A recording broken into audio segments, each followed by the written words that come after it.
Hello friends, welcome back to my channel. आज आम 3 April 2025 current affairs cover करिया। एठी मु ओनली ओडिसा रे करेंट अफेयर्स ही कवर करे। चलो तो देखि नबा फर्स्ट पॉइंट कौन अछि। सीएम मोहन चरण माझी launched Shisu Vatika to extend preschool education to children in the age group of 5 to 6 years in all government run schools in Odisha under the National Educational Policy 2020। Odisha सरकार राज्य रे सर्वस्तरीय सरकारी school गुड़िकरे शिशु बाटिका प्रकल्प आरंभ करिसेंती, जहा गोटिए गठित पढ़ाशुणा परिवेश देई प्राथमिक शिक्षा पई छोट पिलांकु आगे नबारे साहाय्य करिवो। एही प्रकल्प नुआ एनईपी 2020 अनुजाई एवं प्राथमिक शिक्षार मूल भित्ति मजबूत करिवार उद्देश्य रखी आरंभ होईची।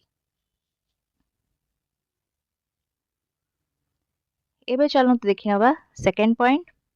एप्रिल 13 ने आमे 77th foundation day of Bhubaneswar celebrate करिबा। Bhubaneswar was officially declared the capital of Odisha in April 13 1948। तो सेई दिन को आमे सेलिब्रेट करिया जोटा कि होची हमर 77th फाउंडेशन डे।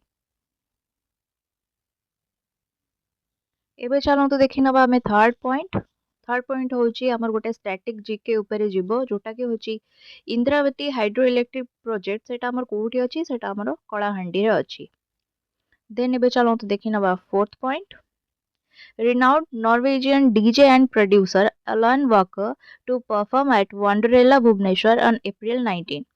अपन जानते हुए नॉर्वेगियन डीजे और प्रोड्यूसर एलन वॉकर जहाँ जो तांकर गीत थला फेडेड आउ अलोन सेटा जदि आपण केबे सुनी तेबे तो सेटा सी हला परफॉर्म करिया जाउचंदी से इंडिया आउचंदी आ परफॉर्म करिया को जाउचंदी भुवनेश्वर रे एप्रिल 19 को।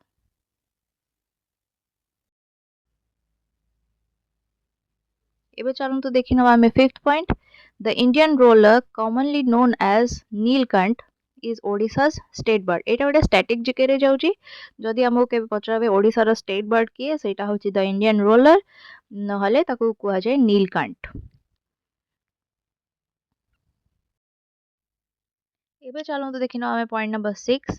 The Odisha assembly passed Odisha university amendment bill 2024। एही बिल रो उद्देश्य होउची राज्य रे विश्वविद्यालय गुड़िक को अधिक स्वायत्त शासित करिबा एवं वाइस चांसलर एवं अध्यापक नियुक्ति प्रक्रिया को संशोधन करिबा। एबे चलंतु देखि नबा point number 7। G9 bananas cultivated in Kalampur in the Kalahandi district have been exported to Dubai for the first time। G9 bananas जोटा कि हमर कलमपुर कलाहांडी रे कल्टीवेट होची सेटा फर्स्ट टाइम दुबई को एक्सपोर्ट हेची। सो फ्रेंड्स आज पे एति की काली हमें फोन देखा हबा किछि नुवा करंट अफेयर्स को सहित से पर्यंत मो चैनल को लाइक शेयर एंड सब्सक्राइब करिया भूलिबेनी। Till then take care and जय जगन्नाथ।